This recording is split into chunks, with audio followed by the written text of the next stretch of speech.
Alright, here we are for round 2. We have one that arrow we will play first, and this is an excellent hand. It is a turn 2 Rabble Master hand that is a huge part of the allure of this deck. And a huge part of the reason to play Rabble Master in this deck is the potential for these draws. Interestingly, in the entire Grand Prix Denver, a month or so ago, 2 months ago, maybe even longer than that, I guess it was like 2 months ago, because right after New Year's, in the entire tournament, I played turn 2 Rabble Master once. It's the very last round, and I killed my opponent like turn 4. It was great.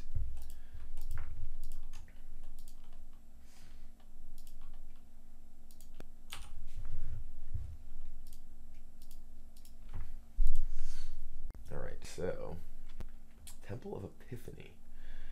Well, I don't know what's going on over there, but that's a second Rabble Master, and that is pretty good. Boom. Not really sure what the Temple of Epiphany is representing here. Okay, Jeskai of some kind. Seeker. Well, a couple of options here. I can play a second Rabble Master in attack, and then he can potentially trade off with the first Rabble Master. Because this Crater's Claws' guy. The Crater's Claws' guy in attack with everything, I think that's actually probably better, because that leaves me with multiple goblins getting in. Playing the second Rabble Master here means that he can either trade with the first Rabble Master or block my guy. And I think I'm better off getting in the Rabble Master hit this turn and saving getting the additional goblin, getting this off the board too. Because if he just blocks a goblin here and takes damage, and then lightning strikes, a Rabble Master hits me or something like that. My feeling is that I'm better off that way. But this way, if I play Rabble Master and he just trades off with the Rabble Master, because this also, if he has a removal spell next turn, is also a better situation for me. Because if he does trade off with Rabble Master, I still have multiple Rabble Masters, so we'll just kill that and then hit him for a lot of damage. Crunch.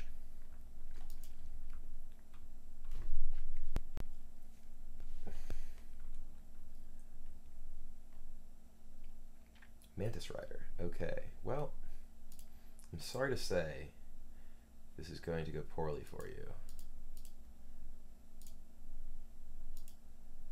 I don't think I want that.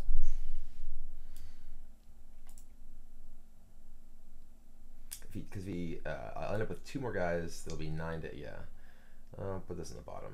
Certainly don't need it.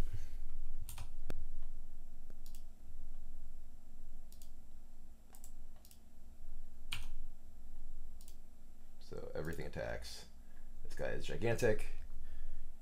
He goes to 5. And then I have so many goblins. So very many goblins. He's basically dead to all my stuff, yeah. So, against Jeskai, my inclination is that I probably want, I don't know if he's Jeskai tokens. Seeing the Mantis Rider leads me to believe that it's more likely that he is a sort of more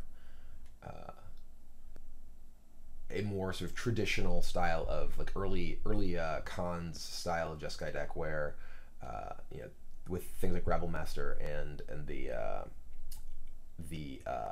Mantis Rider, rather than token oriented. So I'm less inclined to play stuff like Revelry or Arc Lightning, though Arc Lightning still just being able to kill a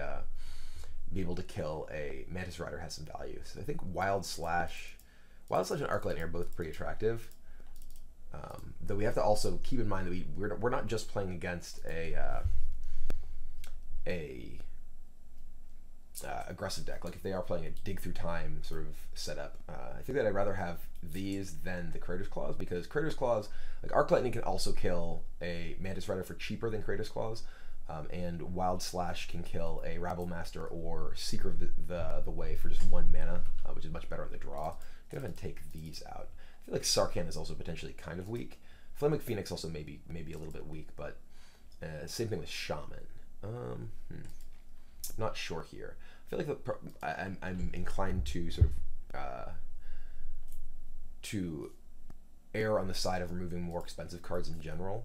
So let's take out a Sarkhan. We'll take out a Shaman. We'll try this. I feel like Phoenix is pretty good against these decks because it can block Mantis Rider and trade off and still provide you with some amount of value. And then Boon Sitter's okay. It does die to their cheap removal spells like potentially Jet, or if they have their own Wild Slashes. But overall, I think that this looks pretty good to me. Let's try it.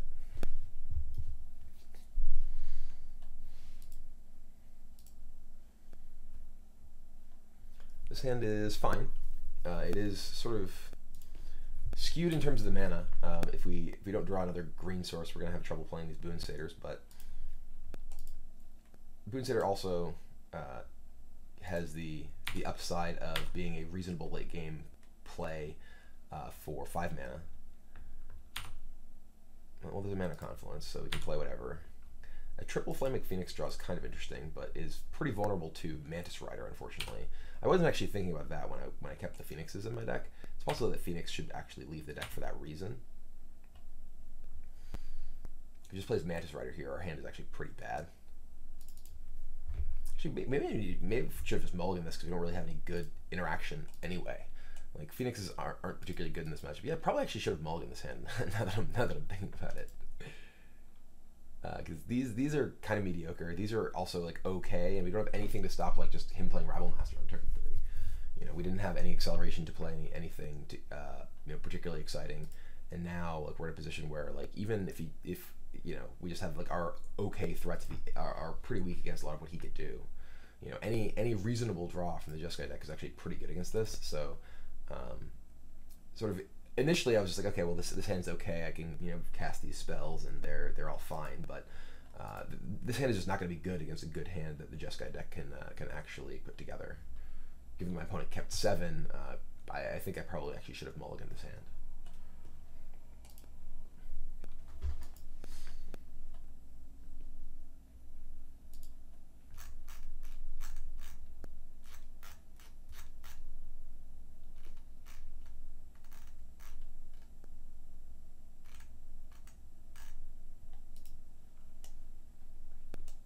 And there's Mantis Rider. So yeah, that is bad for our Flame Wakes, particularly given how many of them we have.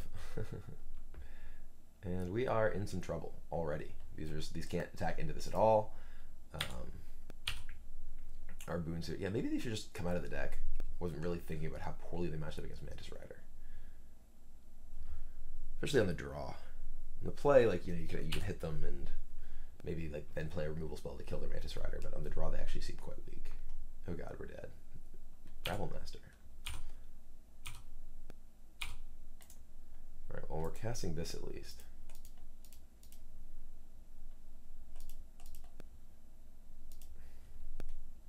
Wild Slash. That lets us kill this.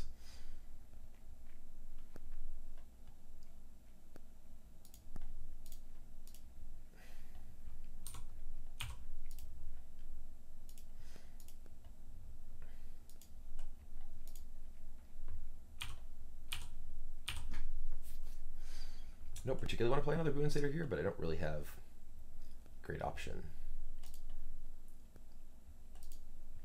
This Mantis Rider's making these look really embarrassing.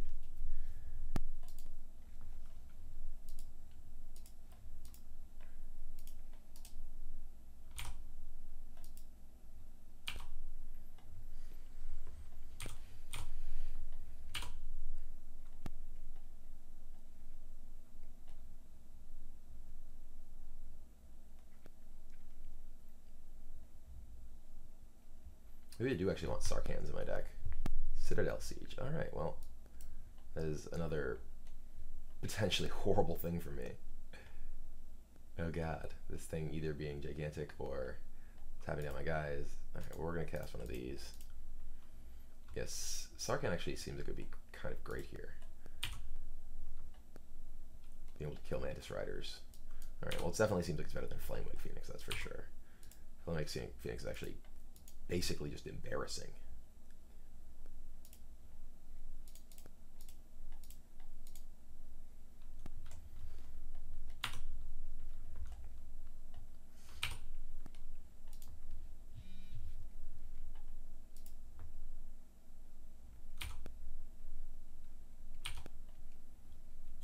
gonna block.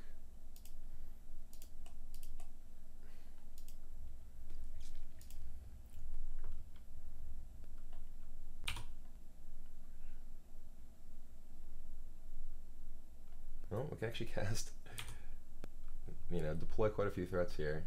We're gonna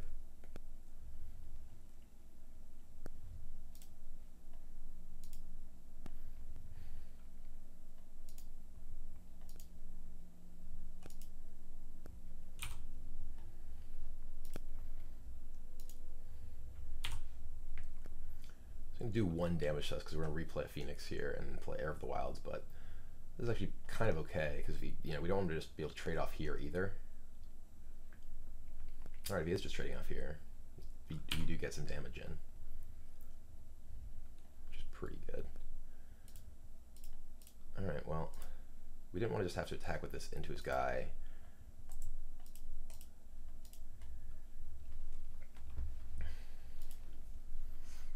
Maybe he just has Wrath or something. Citadel Siege Wrath. Maybe it was not correct for us to cast this. If he just plays like, yeah, End Hostilities. All right. Well, Citadel Siege End Hostilities is pretty good here.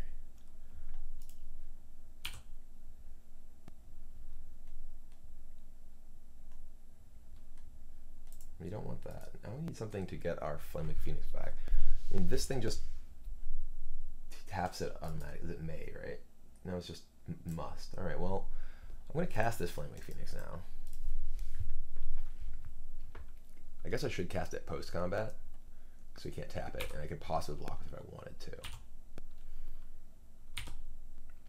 See, I wasn't thinking about End Hostilities. I didn't really consider the possibility that he board into that heavily controlling of the deck. I guess it makes sense, particularly given that he hadn't played anything for a few turns. Mantis Rider, all right. I would really like to draw a dragon, or even just like a not a mountain. We're pretty dead now. So yeah, we really want like Sarkhan here. Obviously very good against both the Mantis Rider plan and, you know, End Hostilities. Not incredible against Citadel Siege, but well, there's a dragon.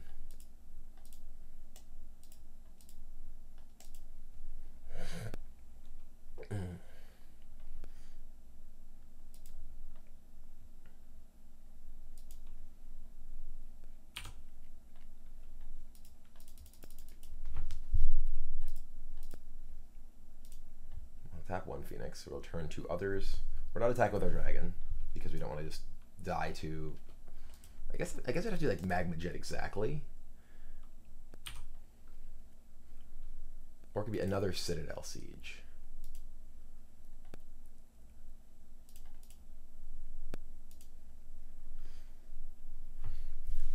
If we attack with all 3, he takes 6 damage. Then we're dead to a Citadel Siege. We're dead to any burn spell. We're already dead to. I guess there's really no reason to do that when we can just kill next turn with the Stormbreath Dragon anyway, with Monstrous. So if he takes 2 here, Stormbreath Dragon can become a 7/7 next turn when he's at 7 life. So there's basically no reason to attack here, other than, like, you know, I guess if I did 7 to him there, or I did 6 to him there, he couldn't. I don't really know. I don't think there's anything that significantly changes the way that the clock works.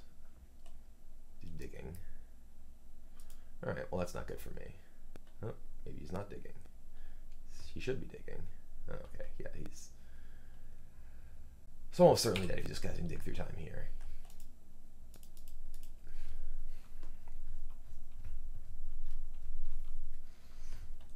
You know, any burn spell. I guess not any burn spell. It has to be Stoke, because you know, I'm at 4, so. But I obviously died to Stoke. I'm not dead to another Mantis Rider. I'm not dead to a Citadel Siege. But I am dead to Stoke.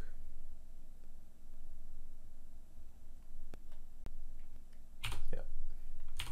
All right. So yeah, these Phoenixes are very bad.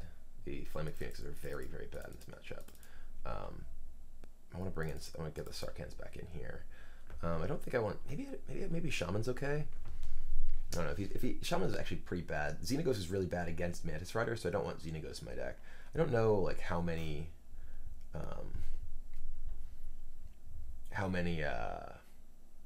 sieges or anything he has. So I don't know how much I want Revelry or Crater's Claws. Maybe I'll have one Revelry in my deck and bring the Shaman back in.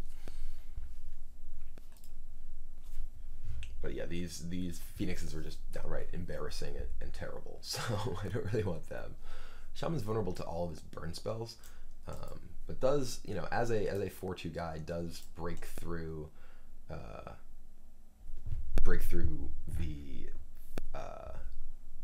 Mantis Riders, and is potentially maybe we just want 2 Revelries. 2 Revelries is, I don't know. If he has a significant number of sieges, Revelry is very powerful, and Shaman is kind of mediocre. So I'm just gonna try this. The fact that Citadel Siege can make his guys like so big is actually kind of dangerous. Maybe I should have actually played my my Crater's Claws. I wasn't thinking about the interaction between my removal spells and my opponent's Citadel Sieges at that point. But the fact that his, you know, Mantis Rider can become 5/5 off of his Citadel Sieges is actually kind of problematic. All right, we're gonna keep this. This is a pretty good hand. We don't have a 2, but we have a very good selection of 3s and then 4/5. So we're gonna keep. Do I want to keep a land? I think we do want to keep a land. You know, we don't want to miss our 4 here. So I mean, we could bottom this and just hope to draw the land, but I think it's better to keep.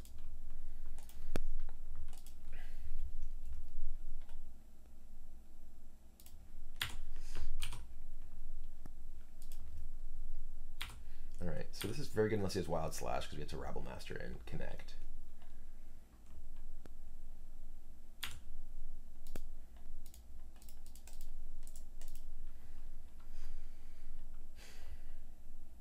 No Wild Slash, please. No, he had Wild Slash.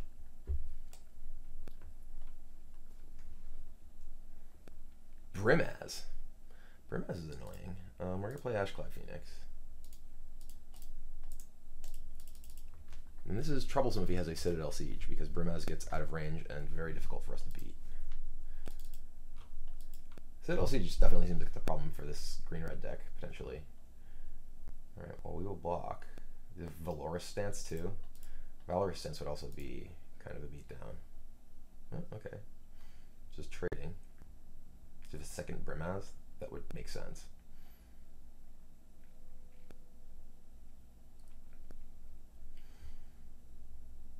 Seeker, okay.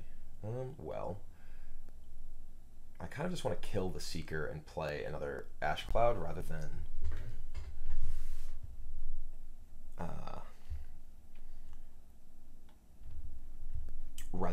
play like Sarkhan here. What 1-cost spells get? He could have another Wild Slash of his own. So maybe I just cast this.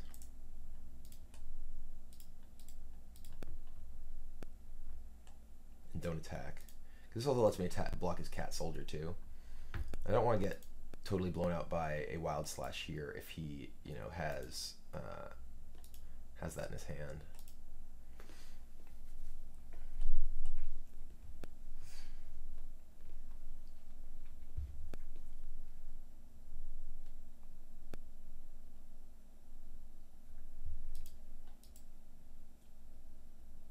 If he attacks with Seeker, he just block with Phoenix. Lightning Strike.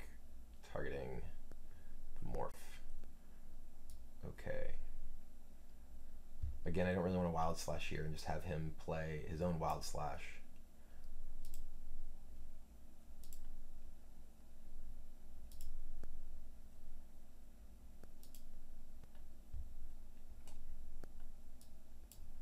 Totally fine just trading.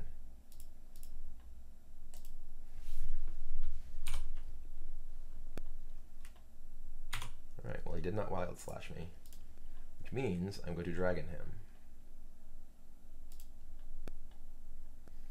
Would I rather Dragon him or Sarkhan him? I think I'd rather Dragon him. And potentially save Sarkhan for a removal effect.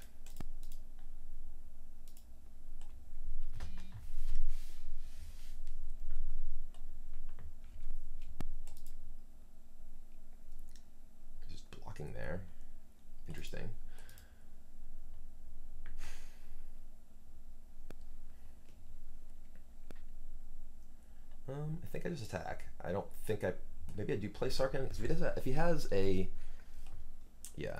I mean, the only thing Sarkhan's bad is if he has like a counter spell. I guess like if he's going to end hostilities me, I can like end step. I can attack for 6 here, end step end step this, then play Sarkhan. If I play Sarkhan and he has like Disdainful Stroke, then that ends up being pretty good for him. So I think I'm just gonna go ahead and attack him here.